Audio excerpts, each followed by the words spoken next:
Okay जी, तस्वीर की मौत का पार्ट 3, पार्ट 1 और पार्ट 2 आप देख लीजिएगा। पुरस्कार किश्ती और फिश हार्बर के एक अलग थलग हिस्से में नज़रअंदाज थी। रात के सारे 8 बज चुके थे। तो किश्ती पर सफ़ेद फॉर्म गैर मुल्की के अलावा और कोई नहीं था, और गैर मुल्की भी अपने हुलिये से ना तो सफ़ेद फॉर्म मालूम होता था और ना गैर मुल्की। इसने घेरदार शलवार पहन रखी थी, लंबी सी कमीज़ और ऊनी टोपी में शुमाल मगरबी इलाके का कोई बाशिंदा मालूम होता था। चेहरे की रंगत भी असल के मुकाबले में कुछ दबी दबी सी लगती थी।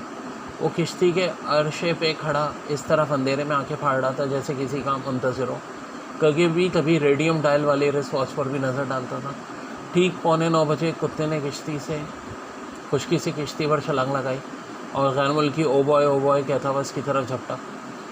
फिर वो कुत्ते का पट्टा पकड़े वे उसे केबिन में लाया था। कुत्ता पानी की बाल्टी पर टूट पड़ा।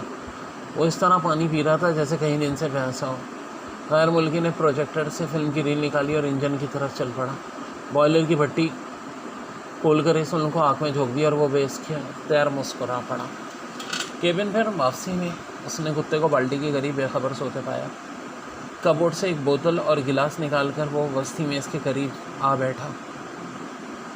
शराब नोशी आधे घंटे तक जारी रही। फिर एक छोटी सी लॉन्च किश्ती के करीब आकर रुकी और इस पर से 3 आदमी किश्ती पर मुंतकिल हुए। जैसे वो केबिन में दाखिल हुआ, गैर मुल्की उड़ गया। वो तीनों मुदबाना खड़े रहे। मेरी रवानगी के बाद यहाँ से लंगर उठा देना। बहुत बेहतर जनाब। किश्ती के अरशे पे पहुंचकर वो लॉन्च में उतर गया और फ़ौरन ही लॉन्च पर राटे भरते हुए एक तरफ निकल पड़ी।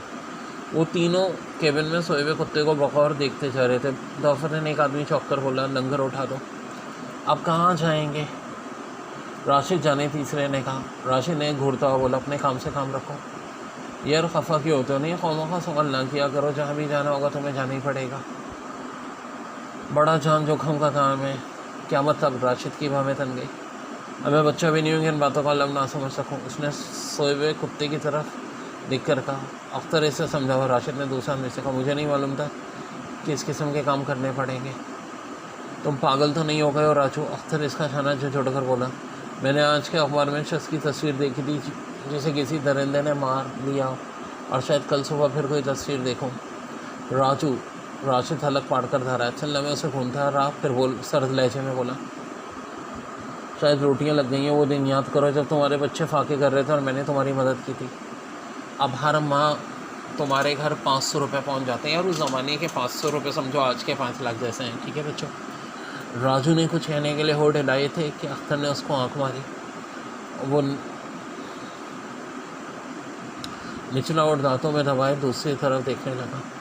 आइंदा मैं इस किस्म के हवाले नहीं सुनना चाहता, राशिद ने कहा और इंजन की तरफ चला गया। बेवकूफ़ की बातों में क्या रखा है? अख्तर आहिस्ता से बोला, अब तो फंस ही चुके हैं, चलो लंगर उठाओ। कुछ ही देर बाद किश्ती हरकत में आ गई। इस वक्त वो तीनों इंजन रूम में थे। दफातर राशिद ने जाए लेकर कहा, मैं सोना चाहता हूँ, तुम किश्ती मुबारक की तरफ ले चलो। हाँ जाओ जो अख्तर बोला। शिद्दत से गुस्सा आ जाए तो बाद में थकानी मालूम होती है। राशिद ने उसे तेज़ नज़रों से देखा लेकिन कुछ कहे बगैर इंजन रूम से चला गया। दरवाज़ा बोल्ड कर दो, अख्तर ने राजू से कहा। ऐसा मालूम होता था जैसे वो कुछ कहने के लिए बेचैन है। अख्तर दरवाज़ा बोल्ड करके फिर उसके पास लौट आए।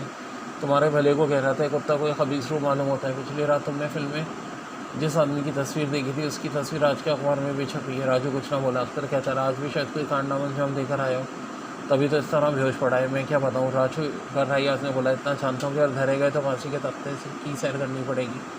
मैं तुमसे मुतफिक नहीं हूँ। भला हम क्या जाने कुत्ता क्या करता फिर रहा है? हम तो एक माल बरदार कश्ती पर मुलाजिम है और बस ज़्यादा साल 2 साल के लिए जाएंगे। सवाल तो ये कि राशिद ने हमसे क्यों झूठ बोला था? हम तो उसे किसी बड़े स्मगलर का आदमी समझकर उसके झांसे में आ गए थे, लेकिन ये अंग्रेज़, तुमने देखा कैसा अजीब हुलिया बना कर आया था, कैसी रानी से पश्तो भी बोलने लगा था अंग्रेज़ होके भी। दफातन अख्तर चौंक कर दरवाजे की तरफ देखने लगा। फिर उसने होठों पर उंगली रखकर खामोश रहने का इशारा किया। ठीक उसी वक्त दरवाजे पे दस्तक हुई। राजू ने दरवाज़ा खोल दिया। राशिद सामने खड़ा इन्हें घूरने चाह रहा था। फिर वो इंजन रूम में दाखिल होकर एक तरफ खड़ा हो गया। क्योंकि नींद नहीं है, अख्तर ने उसकी तरफ मुड़ते हुए कहा, नींद? राजू ने मेरी नींद उड़ा दी। मैं माफ़ी चाहता हूँ राशिद भाई। जो मज़लूम शक्ल बनाकर बोला। राशिद एक स्टूल पर बैठते बोला, भाई तुमने मेरा क्या बिगाड़ा है कि मुझसे माफ़ी मांग रहे हो? इतना ज़रूर कहूँगा कि तुम अभी मुलाजमत तर्क नहीं कर सकते और बॉस को तुम पर हल्का सा भी शोबे हो गया तो तुम्हारी लाश का भी पता नहीं चलेगा और साथ ही हम दोनों भी ख़तरे में पड़ जाएंगे। राजू कुछ ना बोला। अख्तर ने हंसकर काम ऐसे ही समझा रहा था, हम धरे भी गए तो ज़्यादा 2-3 साल के लिए जाएंगे, क्योंकि हम इसके अलावा कुछ नहीं जानते कि इस कश्ती पर मुलाजिम है। पकड़े जाने का सवाल ही पैदा नहीं होता। राशिद पर पटक कर बोला, इसके चेहरे में जल रही थी। चलो मान लिया बाबा, राशिद ने। अख्तर ने सर हिलाकर कहा, जाओ सो जाओ, आदमी का जहन हर तरह की बातें सोच सकता है, जितना चाहे सोचते चले जाओ, लेकिन ज़ुबान बंदी रहनी चाहिए। अख्तर घूरते हुए बोला उन सबको।